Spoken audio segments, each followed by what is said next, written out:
Hey guys, welcome back to another episode of The Way podcast. My name is Zenya and sitting next to me on the couch is... Mateus over here. Come on, Mateus is over here. Come on. And joining us on this podcast is a very, very special guest, but new to The Way family. Big up Zach. Woo-hoo! Zach, what's on the house? Zach, hey guys, good to be here. How you doing, Zach? I'm doing really well. I'm a little cold. Yeah, it is chilly. Just turn on the heaters. But I'm doing well. Yeah, it'll warm up. Welcome, bro. Thanks. It's Welcome good to to the have pod. you. Welcome to the team. It's good to be here. Yes, because we are going to delve into Zach's testimony. We're going to talk about his story, how he met Jesus, but also meet Zach because he's joining the Way team. Okay, so we were literally off camera talking about when we first met Zach. But Zach, do you remember when we first met? Yeah. How we met together? Let's talk about that. Well, we were doing a little TV show thingy, and I was on the team helping run it, and you were one of the hosts. Yeah. And we first met there, and then we were just hanging out in the green room tons and just chatting. Vibing. Yeah. But the thing is, wait, I don't know. Were you scheduled to be one of the hosts or did you hop in? I was scheduled to be on one of them, on one of the episodes, and then someone dropped out, and I was on it twice. So basically, when we were doing it, so there was a green room where everybody would huddle, and then there was a TV monitor so you could watch it being taped. And we were all watching Zach, and we were like, he just seems so nice. He was delivering his lines, and it was just so endearing. And then I think there was one point It's the where Canadian in you him. finished your line, and you were really chuffed with yourself. You were like, Come on. that's really good. I did that. No way. Yeah, that's me. There was a little nod. Okay. I was like, I kind of got Yeah, this. that I low-key would do that. Yeah, oh, but you high-key ate that. You Thanks. slayed that. Thanks. But do you remember when we first met? Yeah, well, I mean, okay, tell the story from your point of view. So I live in this house, and when I first moved there, we started hosting regular worship nights in this house, and we'd invite lots of people. And this particular one where you were there was we'd had a lot of people there, and so we had small living room and a lot of people to the point where we had to have people outside the house worshiping in front of the house, and we opened up the windows. Wow. And I remember meeting you just outside my house in front of our windows worshiping. You were with a friend of yours, which had cool hair. That's what I remember. But we didn't talk much because we were praising God. But there was this moment where we were worshiping outside, and this car rolls up. I don't know if this is appropriate for the podcast, but this car rolls up and it's like, what are you guys doing? I was like, oh, it's just a bunch of people we're worshiping. He was like, oh, you guys don't want drugs? We're like, no, we don't want drugs. You can come in though. But this guy was a drug dealer thinking we were having a party. I was like, we are having a party, but not that type of party. No, mate. Let me tell you what I can deal with you. Yo. That spirit of Jesus. Yeah. But that's my perspective of meeting you. That's just at my crazy. house, worshiping God. Wow. Do you remember that? Yeah. Oh, 100%. Wow. I remember it. Can I share a word that I got from, is that okay? Share. I went there, and at the time I was really struggling because I'm from Canada, and Shout I out. moved here 2 years ago now. And at the time I was really struggling with missing my family and friends. And I got a word that someone at the evening at your house told me that in this period, God is drawing you closer to who he needs to draw you closer to. And he's not, by removing you physically, he's not removing you in relationship with those people. And I was like, wow. And it was someone I had never met before. Wow. I was like, you couldn't have known that I was going through that. And he just randomly came up to me and he said, I think God's telling you this. And it gave me strength. And now I'm still here. No, I love that. Do you know what I love? I love when you just go to a random worship night or a random Bible study or something because you just feel oh, well, I need to be there. And then God meets you there in the most random way. That is nuts. I mean, I guess kind of you being in Christian spaces, now you're an on fire for God guy. But have you always been like that? Have you always been just rocking up to random homes, going to worship nights and just praising God? Absolutely not. Really not? Me a few years ago would have thought that was so whack. I can't lie. Yeah. Okay, what about little Zach? Baby Zach? Baby Zach. What would was he a Christian? Was he raised in a Christian home? Yeah. So baby Zach was raised in Lil a Z. Christian home. Yeah, my parents were always very involved in the church, like go to church every Sunday, went to youth group all growing up, but didn't really I don't know. I was a kid. I didn't really take it that seriously. Like I did it because that's what my family did. And that's what a bunch of my friends did. And so I went, but I didn't really connect with it much. I'd say like probably the first and only God experience I've ever had. Maybe not the only God experience I've ever had, but probably the most profound was when I was in 8th grade. I grew up going to a Catholic school. Same. Actually, Yeah. Catholic Dude, primary school, secondary school. mass went crazy. No, mass it kind of put us off, I'm not going to lie. That's facts. But so we went on, in Canada, we switched schools between grade 8 and grade 9. So at the end of grade 8, we went on like a Catholic retreat.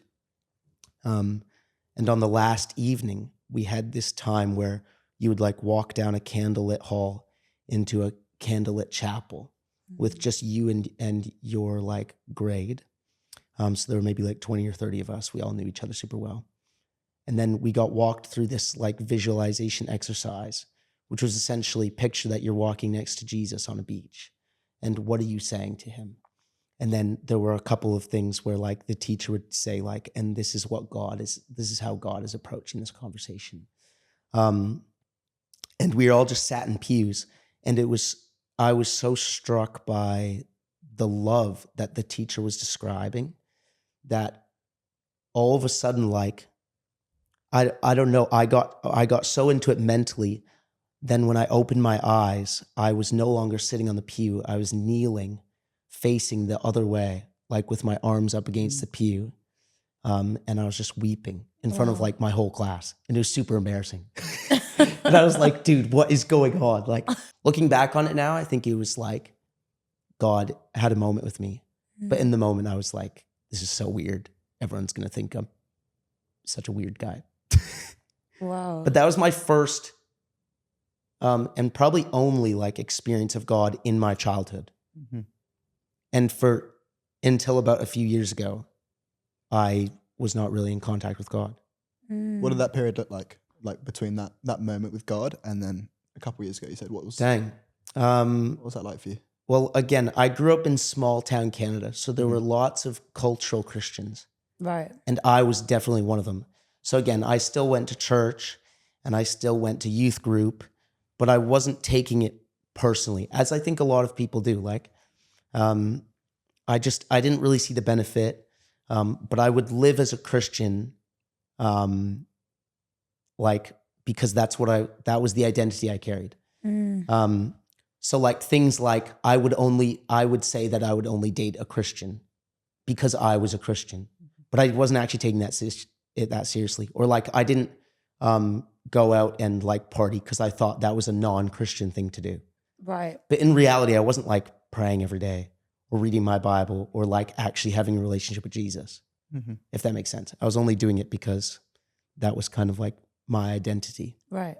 And at the same time, I actually struggled with a lot of like mental health things and didn't really open up to a lot of people about it. And so just held it inside and it festered and festered for a lot of years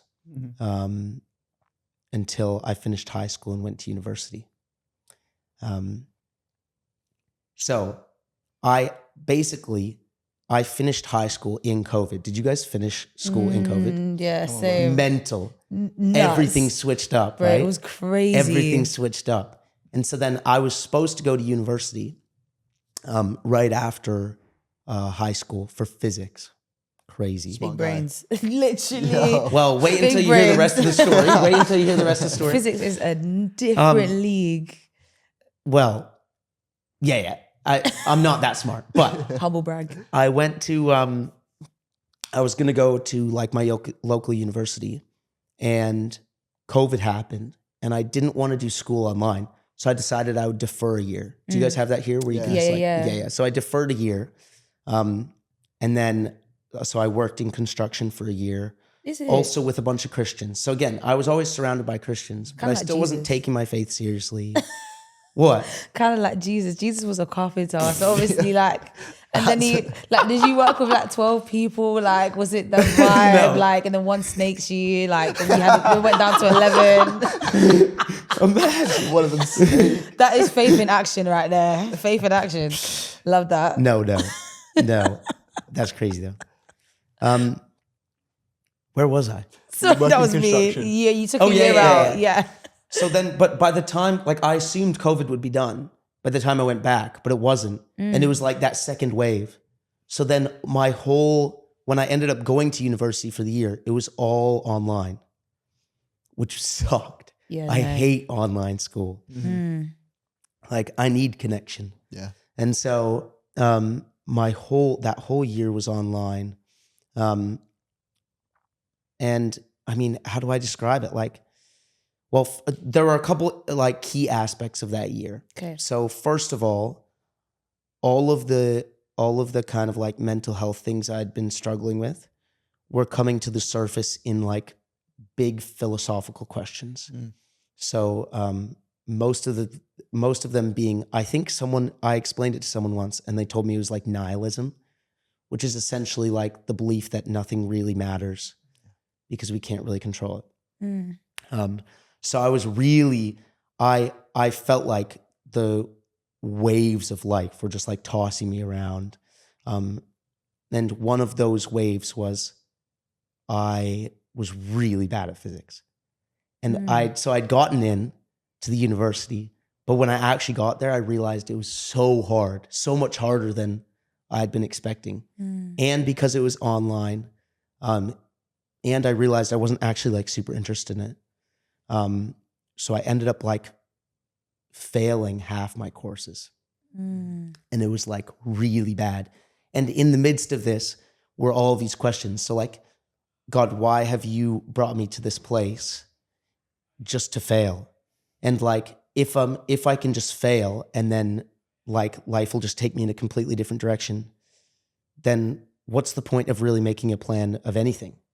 What's the point of having any sort of intentionality if it can just be all thrown out the window in any given moment? And so I was like, well, what am I supposed to do with life now? I'm now struggling in school and I don't really enjoy it.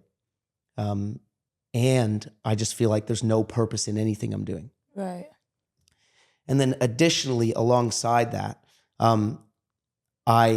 I had a lot of fun in university. I will say that. And so all my friends were like, we all love to party and go out and hang out all the time.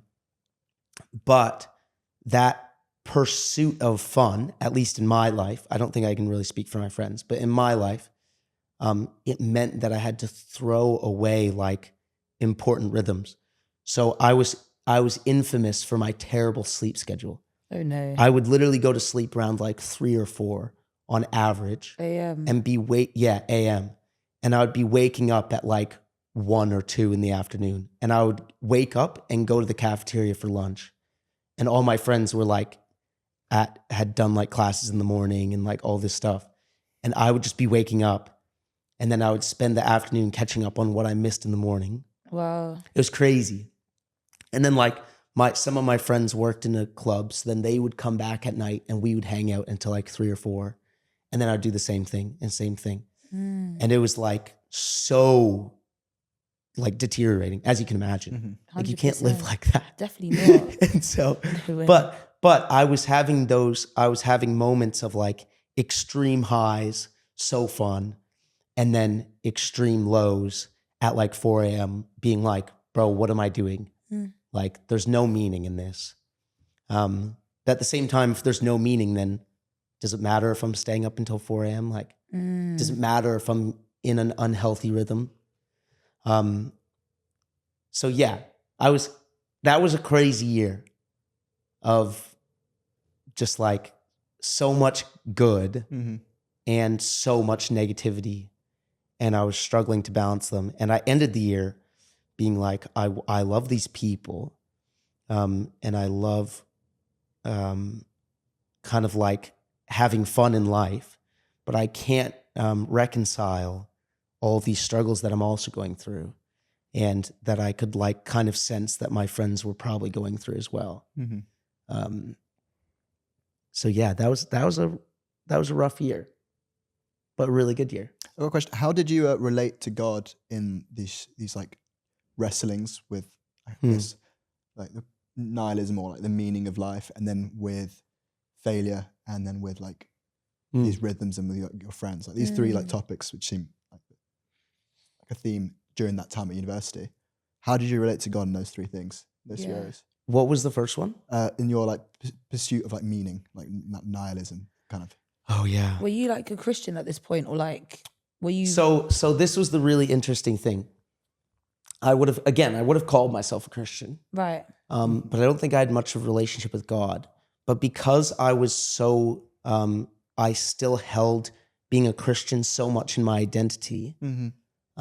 I would still go to church every Sunday, and there was probably like a month or two where I didn't go to church right at the beginning of my university experience.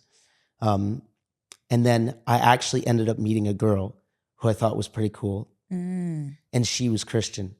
And she was like, oh, we should totally go to church, because we didn't know any other Christians. And so once we met, we were like, oh, let's go to church.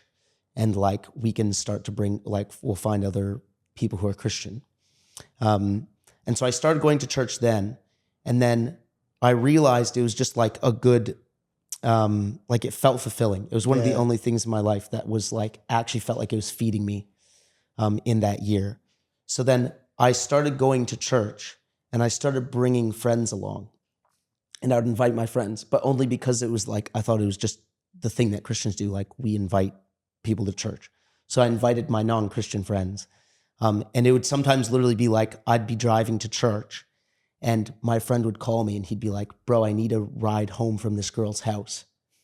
And he'd be like, can you pick me up? Because he knew I had a car. And I would be like, yeah, but like, you got to come to church with me.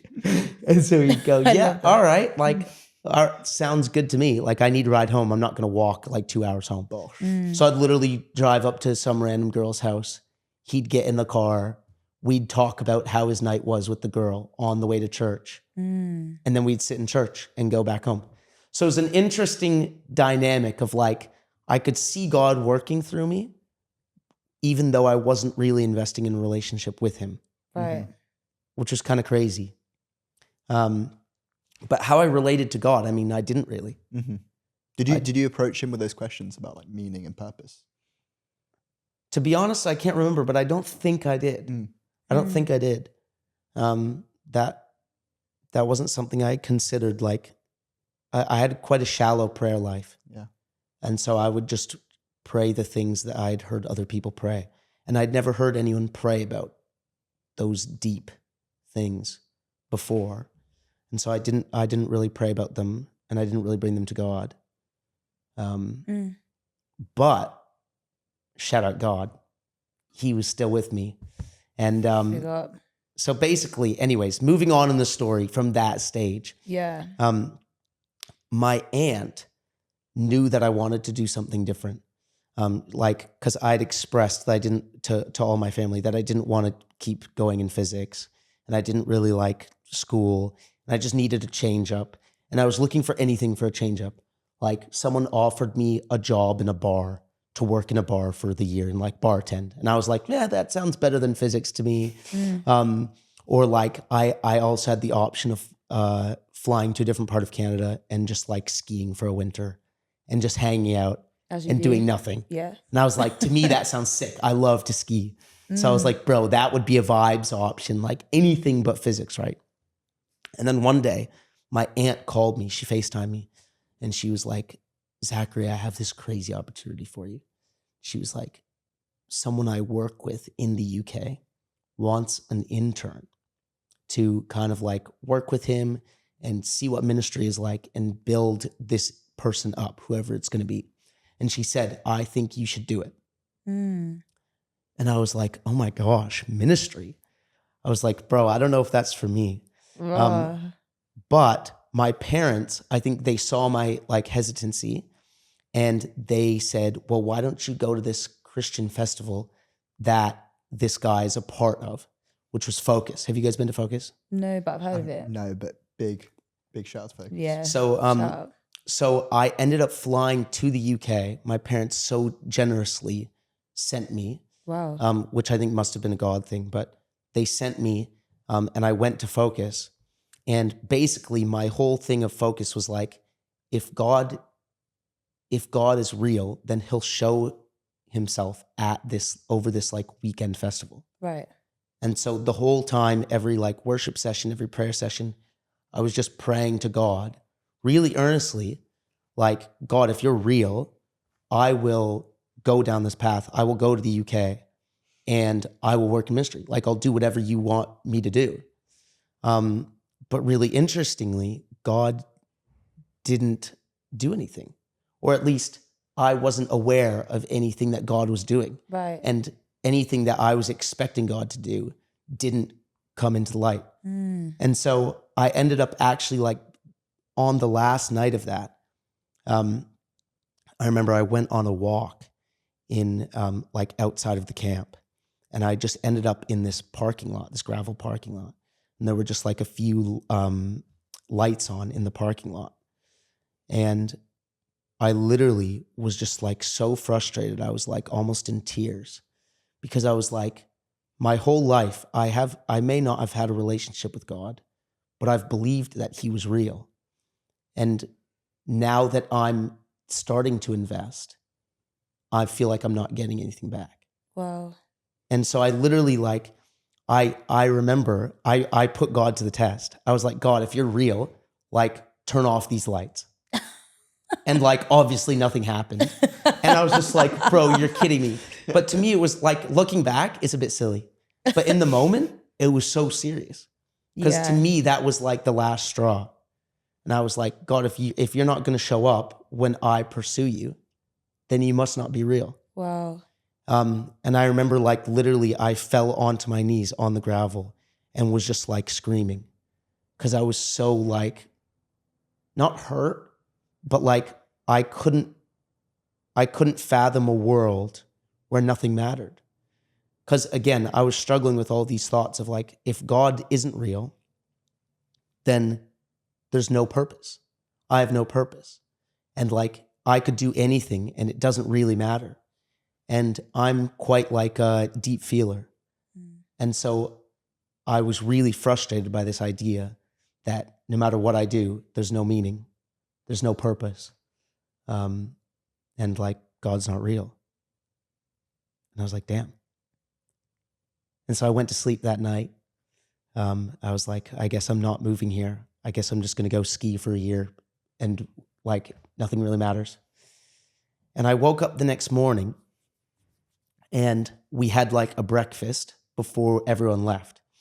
And I had a really interesting conversation with, I don't know what his name was, but it was like, it's so interesting because it's the conversation that's essentially got me to the place where I'm at. Wow. Where I just unfolded everything to this stranger that I was meeting in line for breakfast.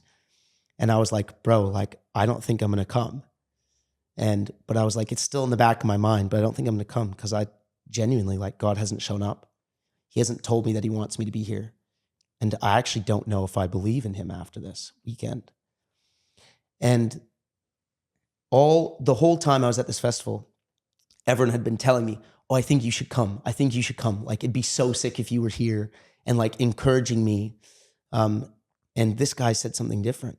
He was like, well, Zach, I know we've just met, but whatever you decide to do, God's going to be able to work with that. And he said, like, if you don't come, then that's fine. And God's going to be able to use that. And he said, I have absolute certainty that whichever way you turn, God is going to be in that decision. And so then I walked away from that thinking, well, oh gosh, that was a little bit different. And if everything doesn't matter, then it wouldn't matter if I gave a year to God, right? Like, if God's not real and I go and work for a church for a year, then it's absolutely fine. And I can just move on with my life, whatever. Yeah. And so randomly, I decided that I would actually come, because I thought it doesn't matter anyways. And at least it'll make my parents happy. It'll make my aunt happy.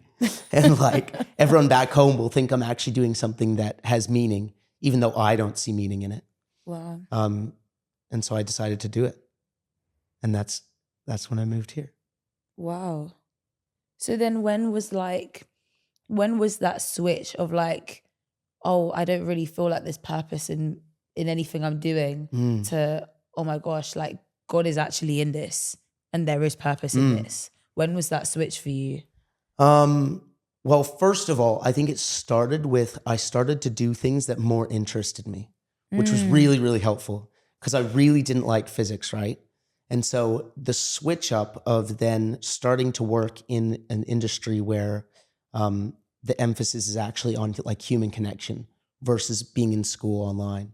And then like working with numbers versus I started to do social media things and like learn how to film things and create. And so initially it was, oh, I actually really connect with this and I enjoy it. And even though I didn't initially see like purpose or meaning, I at least enjoyed it. And like it at least gave me a sense of like happiness and joy. But then I also started to realize like the shallowness of the fact that I had only given God a weekend and expected him to show up. And as I was like, because the thing I had joined was internship through a church. And so one day a week we had teaching on the Bible.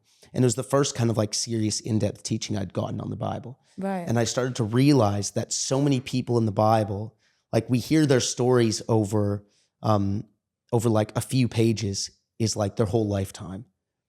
And so I realized that like in between chapters in the Bible are like years and sometimes decades where people are just waiting. And I realized that I can't really test God having waited for him for like 4 days, right? And so I thought, well, it's only just for me to actually pour myself into my faith for this whole year. And I still had the thought of like, if I don't see God over the year, then that's it, I'm done. But I thought that only seems fair. Like that it only seems fair that I can give God this time. And then again, if God's not real, then nothing means anything anyways. I can move on with my life and it's chill. Right. So then I started to really like, okay, what happens if I pray every day? Even if I might not like think that anything's going to happen, it's worth trying. And so over the year, I slowly started to build a relationship with God. And there wasn't really a specific moment where I was suddenly like, oh my gosh, I have purpose, I have meaning, everything makes sense. But it was a really slow, like what I was saying before, slow burner. My testimony is a slow burner. I love that. Because it went from kind of like being done with my faith to over an entire year, God slowly persuading me through a number of different things to be in relationship with him. I love that. I think a big part of the Christian walk sometimes is that eureka moment where we just like we just know the Holy Spirit falls on us with just divine revelation. But there's an encouragement also that God is gentle and he's kind and he works over time as well. Yeah. Great. And I know I've spoken to so many people that have been like, oh, I've just never had that moment with God. But then actually when you pry in a little bit more and you ask them to reflect on the past year or a couple of years, actually they're able to see, maybe it's not one time, but actually many moments where the Lord has been working, where he's picked that out of their life, where he's put that person in their lives and he's been working on them like over a numerous of times, over a period of time. Because God doesn't work in just in eureka moments. Yeah. And some people do get discouraged because, I just haven't had that. But my encouragement then is look back on your life and see actually all the moments that God has been pursuing and how you can look over that year and see the little moments that God was pursuing you, that the Holy Spirit was like popping little like nuggets of revelation into your heart. Well, and bro, Mm. I think it's something that we don't often celebrate is like the slow burner. Yeah. Or like the gentleness of God through several chapters or seasons. But like that's such a valid side of God. And actually, I was saying before, I've never shared this full testimony, this full story, because I think it feels honestly a bit insignificant. Wow. But I've realized someone once told me like anything that God has a part in is significant. Yes. And so I guess it's an encouragement to anyone else who feels like they don't necessarily have a miraculous testimony, that you should still share that. And there's dozens of other people, like probably actually like millions of other people who have a similar walk or are going through that similar thing where they're not having a crazy moment. And it's super valid if you can share with them and connect with them. So like is significant, I guess. Yeah. Do you know what? There's so many things from what you shared and what you were saying as well, Mateus. Like, first of all, I feel like because of social media, like we're all Gen Z, right? And I think we've grown up seeing people on social media where they've grafted at something for like a month and then got it. Yeah. Or like one video they make goes viral and it's like, wow, I could get that too. And everybody wants like their microwaved moments. And I feel like with our faith as well, that's kind of, I guess, seeped into the church where it's like, I want that eureka moment. Like you said, it's like, God, if I just pray right now, he's going to pop up. Like, oh, I'm going to give God this one chance. And this is my last Sunday in church. And God, if you're real, then like, cool. But if you're not, like, I'm never coming back. And then you expect like God to just turn all the lights on in the building and that would be your sign and all of that stuff, which I think, yes, God is powerful. And if he wants to show signs, he can. But I also think like, why are we bartering with the creator of the universe? Like, why like almost in a way, it's like, who are we that God should limit himself to what we want when God is of infinite like possibilities? Like he created the heavens and the earth. Yeah. Like what makes us think that God would limit himself to just this one? God, if the traffic light turns from red to green, then I'm going to follow you. Because what if it doesn't? But then like, I love what you were saying of like, on that weekend at that retreat, there were so many people that were speaking to you saying, oh, you know, it would be sick if you did this, or like, oh, you should move to the UK, or however they said it. And I think sometimes we can be so like one-tracked minded on miracles when, like you said, it's like, yes, God specializes in miracles, but he also specializes in moments. And I love that. Like for anybody listening, like maybe you've been praying or maybe you've been thinking, oh, if God's real, then he will turn up in this way. But actually, like you said, in hindsight, you look back and you're like, no, there were many moments where God showed up and I just wasn't looking. Like I wasn't looking out. So fast. And I think like there was another thing. Sorry, I feel like I'm like externally processing. We're processing his story, man. We're like, No, whoa, literally. what's like the No, because it was the so revelation? good. I was having this chat with someone and I was like, basically just because I see something or just because I don't see it doesn't make it any less true. It's like if I told you like, oh, there's a man standing next to the Eiffel Tower, but like we're not in France right now, we're not in Paris, but that doesn't mean that that's not true. Like just because I'm not seeing it doesn't mean it's not true. And I feel like a lot of people, like when it comes to faith, people don't believe because they're like, oh, I can't see it. Like most people, when you ask them like, or when we go out onto the streets and we're like, oh, if God was real, would you want a relationship? They're like, oh, great, if he was real, because I would be able to see him and have that relationship. But because I can't see him, then he's not real. He's not true. But like God's existence doesn't depend on whether we can see him or not. Like he exists either way. And I feel like with your story, it's like so many people were almost, God was using them as vessels to be like, hey, Zach, I'm here. But you weren't seeing. So because you weren't seeing, you were like, oh, well, God must not be real. But it's like sometimes we need to pray actually not, oh, God, can you reveal yourself? But God, can you open my eyes so that I can see you? So that's like all the stuff that I was thinking. That's a load of waff. But no, like sometimes it is, God, can you open my eyes?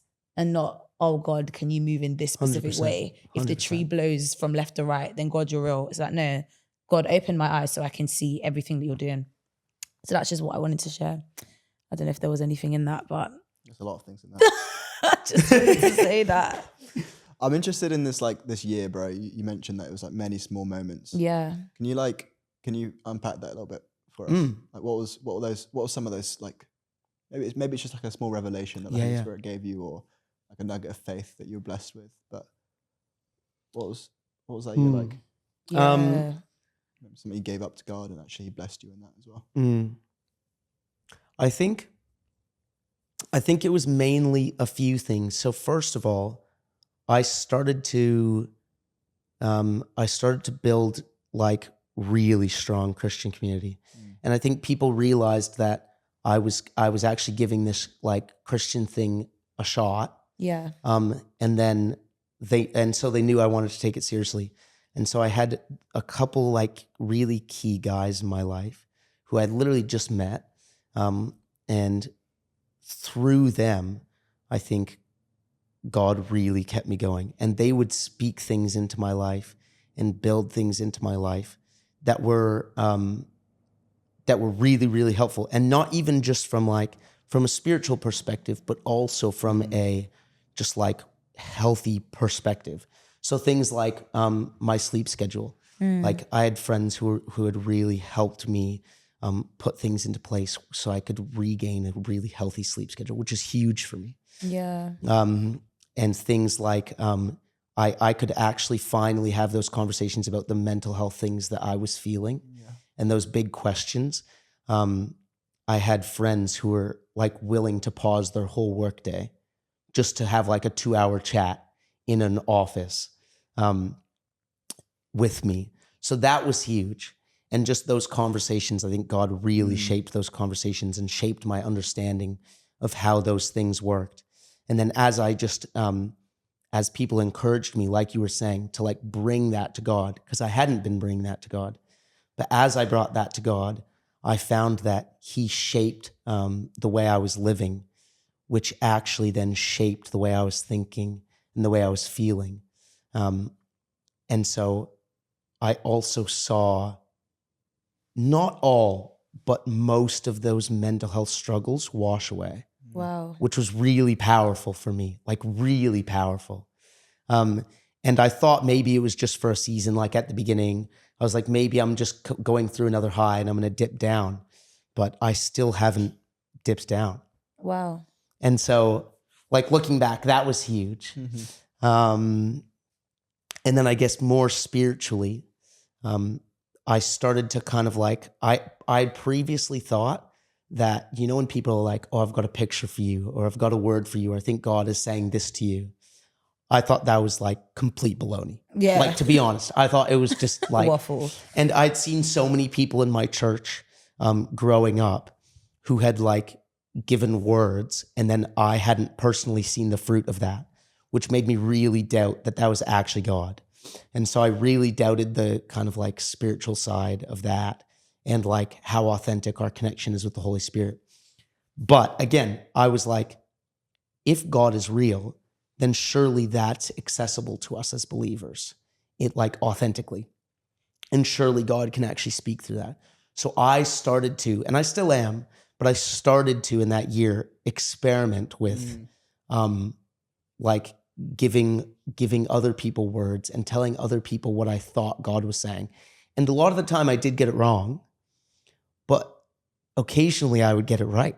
And then it would be super powerful. And I would just be like, oh shoot, bro. Like, cause that can't have been a coincidence. Like, I think a coincidence is like 1 in 100 times. Cause there's so many things that you could say in any given moment. Like I could say, oh, I've got a word for you about a jaguar. And then it doesn't mean anything. I mean, it meant something. Now it meant something. Yo. Let's go. No, but like you could say anything. And the chances of that being applicable to someone's life are like 1 in a million in my mind. But these things that I was sharing with other people, it was like a 1 in 5 success rate. And I was like, even that's a bit like coming from a science background. I was like, that doesn't make sense. That doesn't make sense unless there's something going on here. And then I also had an experience where I had over the year, I had about actually in like a few months right at the beginning, I had about 10 different people give me the same word about focusing on myself and investing in God. And I was like, okay, again, there's no way.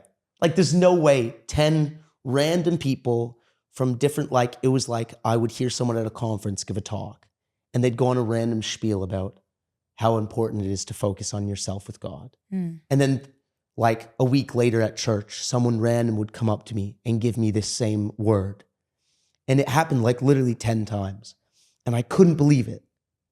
I was like, either like everyone somehow knows each other and they're all like chatting to each other. Big They're conspiracy. like, bro, you gotta tell Zach. Like literally, I was like, but there's no way that could have happened. Yeah. It's like the only explanation for this is that this was spiritually inspired. And so I would say between those few things, I was like, well, I really want to see more of this in my life. And even just on a shred of evidence that God is real, I could then say, well, like at the end of the year, I've only given God 1 year. What happened? What were to happen if I would give God the next decade? If I'm seeing these like small things happen, what would happen if I gave God even just the next year? And then the next year, and then the decade, and then slowly that could transform into a lifetime. And I was like, what would happen if I honestly was in relationship with God for a lifetime? Anything could happen. And that so inspired me to dig in. And I'm still holding on to that promise. And I still continue to see God do miraculous and like crazy things in my life. And it's slowly building. And it's, I think like you could definitely look at my life and doubt. There's room for doubt. There's room for saying, oh, that's just a coincidence. There's room for saying that was just a worldly thing. Like we can explain that with science. But there's also room for faith. And there is room for a logical explanation that is God. And I'm still holding on to that. Do you know what I think God blesses is the choice that you make, this disciplined choice that you make. And I always bring it back to the analogy that I like. And it's like when I watch a transformation video on like YouTube, whatever, like body transformation, after I'm like, bro, I'm so motivated. I'm so pumped. I'm gonna go to the gym. Give me that sign up to membership. like a year membership. Come on and like now. a week later, I'm like, what am I doing? Why have I done this? But the reason I'm saying is that moment of motivation was good in propelling me to make that first step, but actually it's not what sustains me. Come on. The thing that sustains me is the everyday choices that I make to continue going to the gym, to continue working. Let's go. Like working out. And it's the same with God in the sense that when we have those moments with God and he blesses us with faith, or he blesses us with overwhelming emotion, and we're actually able to look back on that moment and be like, wow, God was working. We need to have the moment of choice after. And I think what's key in this journey that you've had is God's been blessing you with those like small nuggets, those small things. But actually, ultimately, it comes down to you and the choice that you make. And he's been blessing you in those choices each time, taking another step and choosing God and him blessing you because for that choice. And then actually, okay, I'm going to give you the next choice. I'm going to give you 1 year or 1 week, and then 1 year, and then 5 years, and I'm going to keep choosing you, God. I'm going to keep choosing you. I think I'm so inspired by that in your story, bro. Oh, thanks, man. Yeah. All praise to God. Bro, it's crazy. Like if you're watching this and you're considering taking that step, like it's the most valuable thing I've ever done is taking that first step and giving God just 1 week or giving God just that weekend. Like, bro, you got to just go for it. If it ends up that God's not real, then that's fine. But what if God is real? What if he does move on your choice? And that what if is the most magical thing that could happen in your life. That's the reason that we're all here as well. Facts. Like each one of us, we can point to God's faithfulness and goodness in our life. And that what if God was faithful in that and blessing us in that. Oh my gosh. I was just thinking of a scripture when you were talking, and I was like, God, why are you reminding me of this scripture? This is so random. And then you just said like God's goodness and God's faithfulness. And it's the scripture in Psalm, it could be Psalm 34, it could be Psalm 37, I don't remember, but it says like trust in the Lord and do good, live in the land, dwell in the land and feed on his faithfulness. And I felt like what you guys were talking about, it's like the daily choice to go to God. And how you were saying like, oh yeah, like I could call myself a Christian. Like I went to church because that's just what we did. Like I went to Catholic school because that's just where I was. And like when I was in uni, like, yeah, I went to church on Sundays because that's just what we did. And I think so many of us like will have that one moment where we became a Christian like 10 years ago, or had that one encounter with God and it marked us, or maybe we just were brought up in a Christian family. So that's what we do. And our faith very much is like dependent on like a past moment or just a way of life. But actually like Matthew 6:33, like seek first the kingdom of God and his righteousness and everything else. It's a daily choice to seek first. And it's a daily choice to dwell in the land and feed on his faithfulness. Like every morning, you don't just become a Christian like 5 years ago and then keep it pushing, but actually every day you choose to be a Christian. Yeah. Because every day you have to choose, okay, when I wake up today, am I going to put my trust in God, or am I just going to try and figure this out by myself? Or like, am I going to spend time in prayer today? Like throughout the day, am I going to check in with God and speak to him? Or am I just going to ghost him and try and figure out my own thing? Jeez. And I think like what you were saying in your story, the reason why I love it is because, yeah, you might have called yourself a Christian before, but I think now you're choosing to be a Christian rather than like, oh, I'm a Christian by circumstance, or I'm a Christian by design because this is just the world I live in. But now you're like, actually, no, I'm a Christian by choice because I'm choosing to give God my ear, and I'm choosing to find him in the small things and dwell in this land and feed on his faithfulness, which I think is really cool. That's why I'm inspired by this story. I love it. So thank you, Jesus, because that was really, really good. Facts. The only other thing I wanted to ask you was like about the Bible. Because I think when you become a Christian, or even when you're just like curious as to is God real, let me see what he says, because the Bible's there and you try and read it. Like sometimes the Bible is just really hard to understand. Or it's just like, God, what is this? Like this story happened 2,000 years ago. It's 2024. Sorry, I don't understand what's going on. What is a sackcloth? What is all of this stuff? Like what is manna? What is any of this stuff? That's an Easter egg to Jonah 3 and 4. So if you haven't seen that, watch it. Go on. But like for you, like I'm just curious as to like you actually going into the Bible and reading it. Like how have you found that journey of like reading the Bible and like getting into it? Like how has that been for you? Okay, facts. Great question. Because it is hard. It is. And I grew up, my parents, I had like decently strict parents. And so every morning before school, they would make us do a devotional and then journal based on what we had read. But like me and my siblings would, sorry, mom and dad, we would like, it was so cap. Like we would read it and we would just write down like the most waffle thing just to get it done. And then we'd fly out the door. Oh my And like days. we were not connecting with that at all. But it meant like I knew quite a bit of the Bible for not having a relationship with Jesus, but very little connection to it. Right. And I think going back to that community I built in my first year here, one of the people I was working really close with actually works for this devotional app. And so he had helped craft this commentary with Nicky Gumbel around the whole Bible. And so his biblical literacy was and still is crazy. And so what I started doing was actually, I wasn't reading the Bible that much, but I would go to him and say, bro, like, what the heck does this story mean? Right. Because to me, it means nothing. Like, I'm like, it has no relevancy to me, but you seem to like know a lot about the Bible. So explain this to me. And I would almost like test his knowledge. And he would just come back with fire answers. And he'd be like, bro, well, we talked about, your mental health the other day. And this story actually connects a lot with people who are going through that. And I'd be like, whoa.